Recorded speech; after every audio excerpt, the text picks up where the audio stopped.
for the decade report, this is an initiative that it's a collaboration between the European School of Oncology and Pfizer Oncology. And it all came related to the ABC, the Advanced Breast Cancer Consensus Conference, that took place last November.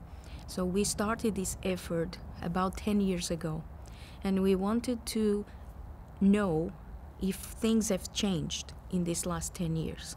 So we started this effort because two surveys back in 2003 and 2006 presented the first results showing that advanced breast cancer patients felt isolated, abandoned by everyone, including the media, including the scientific community, and including the patient advocacy groups.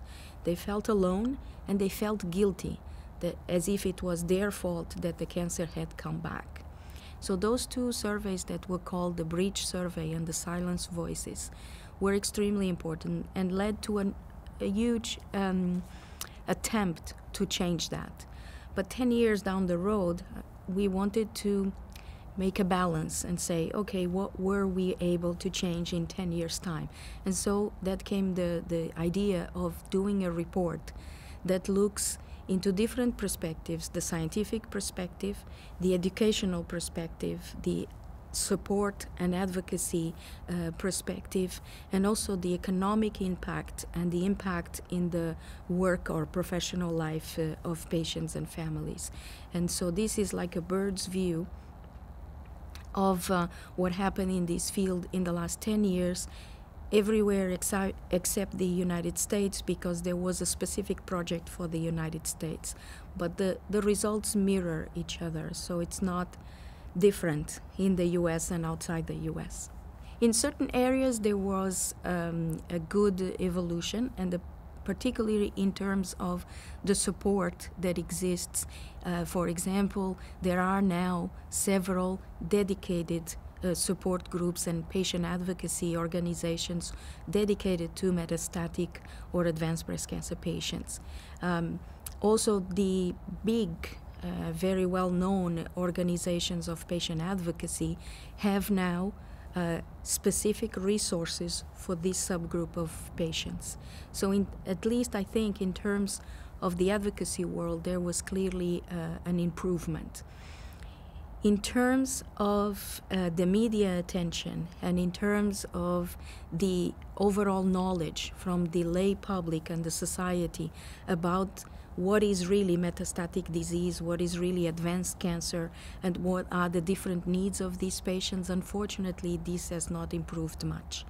So we still see from 45 to 70% of people, depending on the country, do not know what is metastatic disease, do not know that it's an incurable disease, or they have the other extreme. They believe that it's clearly associated with death, and so there's nothing we can do. So these extreme attitudes of society are prejudicial for the patients. And in terms of science, what this report shows is that there has been a stall in the progress in the breast cancer field. And we, the ones that are working in the field, we feel this also. So we were always the first. The breast cancer field was always the first to reach the utilization of genomic tools, of other new technologies, of the molecular classification of breast cancer, and also the development of targeted agents. We were leading the way, and now is as if we had stopped progressing. Other fields, fortunately, are evolving and catching up with us, but we are not doing a very good job for the moment, and we have stalled in our progress. So we need to regroup and reassess what can we do to continue to improve. And that is translated in two main findings. So one is that the overall survival of these patients have not improved much.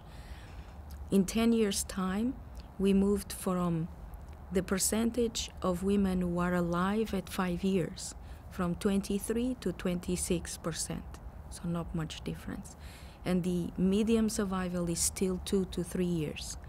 although in some subtypes we are now able to see survivors of 8 years, 9 years, even 10 years, but it's only for a specific subgroup. And the other finding that was, let's say, against what we had, our perception, is in terms of quality of life. We always had this perception that at least quality of life was clearly improving, and what we see is that although if we compare with 30 years ago, 20 years ago, there's clearly an improvement. In these last 10 years, quality of life has not improved. In fact, there is a hint that perhaps it has decreased. So clearly another area where we need to focus and improve the quality of life of these patients. And maybe lastly, we have looked, and this was presented for the first time at EBCC, of the economic burden of cancer, both on society but also on families and the individuals.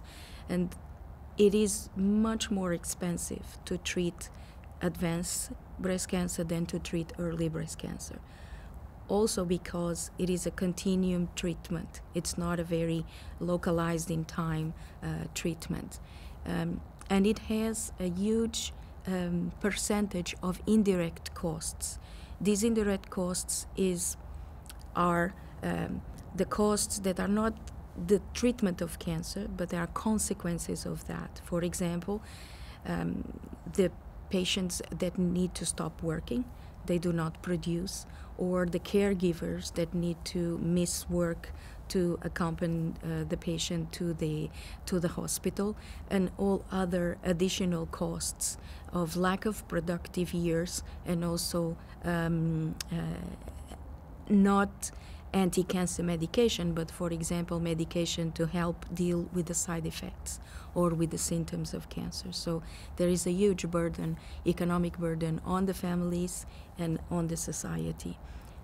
And something that we would like to tackle in our second phase of this project, that will be a global call to action with tangible objectives, is, for example, in the workforce and the workplace.